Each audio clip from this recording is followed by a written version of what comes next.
Hi, my name's George. I'm from the Clarendon Centre site, and today's devotional is 1 Peter chapter 4 and 5. I'm not going to read the whole thing, but I'm going to focus in on the theme of suffering in these verses.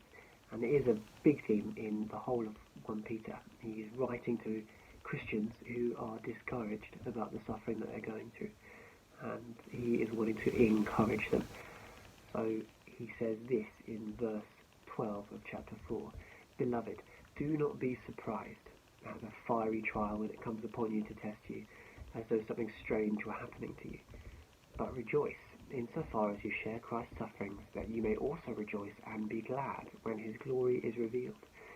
If you are insulted for the name of Christ, you are blessed, because the Spirit of glory and of God rests upon you.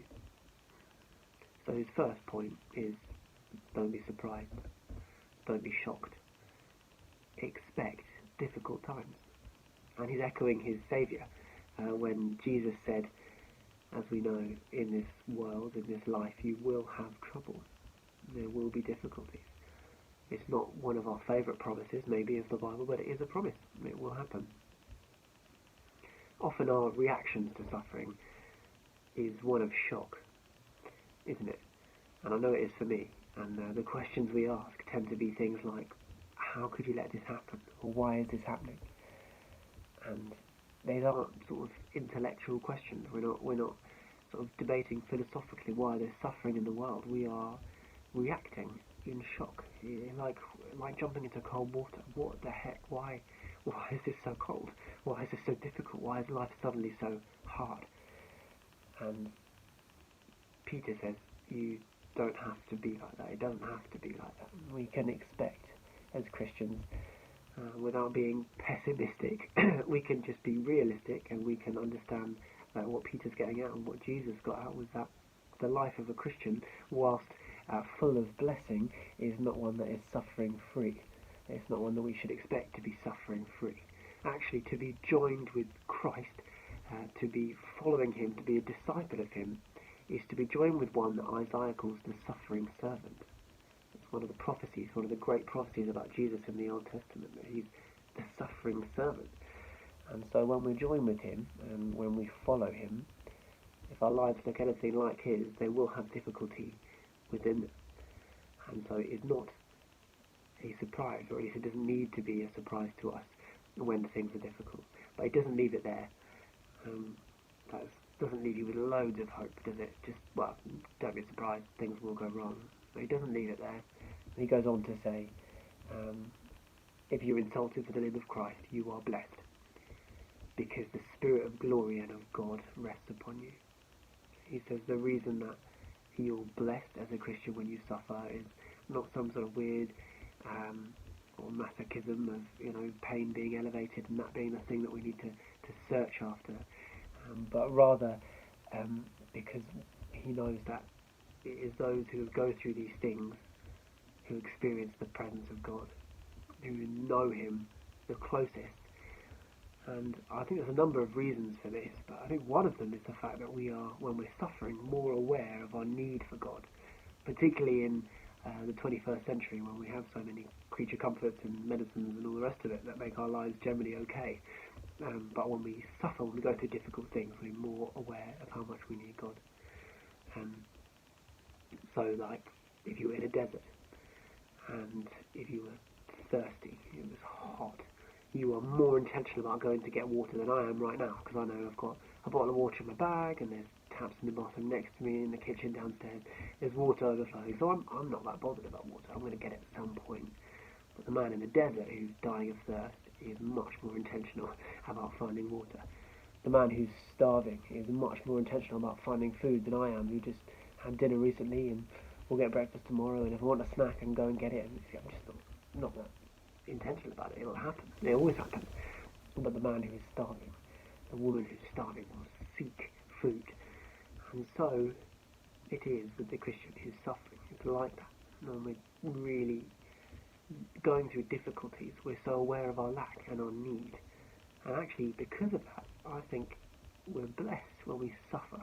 It's one of the reasons I think we can say that, because actually suffering can become almost a friend, in a weird way, almost a friend that leads us to God, leads us to Him. And we're all going through the same suffering at the moment, aren't we? The same trauma with lockdown and COVID and all the rest of it. And I'm sure that in some ways you've experienced that realization of your need for God, your need for Him. I have daily, more and more and more. I'm not the man I was when I first heard the word COVID. I have been very changed by the experience, and more than the experience, by the God that met me in it and is transforming me in it and meeting me day by day in it. That's the hope for the Christian. The Spirit of glory and of God resting upon us as we're suffering, as we're struggling. And the last verse I want to draw your attention to is a very famous one. It's actually the verse before it, and then the famous one, verses 6 and 7 of chapter 5. Peter says, "Humble yourselves, therefore, under the mighty hand of God, so that at the proper time He may exalt you, casting all your anxieties on Him, because He cares for you." Throwing all your worries on Him. He says, throw your anxieties, cast them onto Him. So we expect that suffering will happen. We see it as blessing because we know it drives us to God and we experience God in it. But also, when we're worried about these things, when we struggle with these things, we don't have to just carry it. We have a place to go with it. And we throw our cares onto Him. That's the offer. That's the offer. And not because He has to, not because there's a gun to God's head saying, someone's saying you must carry George's burdens, quick, do it. No, He does it because He cares, because He wants to.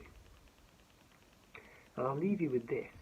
The verse before, which is actually all part of the same sentence, is talking about humbling yourself, that God may exalt you. And it carries on, casting your cares. And many of us will know the cast your cares verse. I do, I've heard it many times, and often I don't. Often I hold on to the things that are causing me anxiety, causing me worry, for an unnecessarily long amount of time. And I think Peter strikes on one of the reasons that might happen here. He says, humble yourself.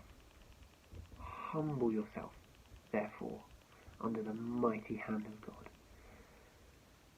It is, in some senses, humbling to go to God and say, can you carry these burdens for me? Because one, you're accepting, this is too much for me, I can't do it by myself, this is too heavy.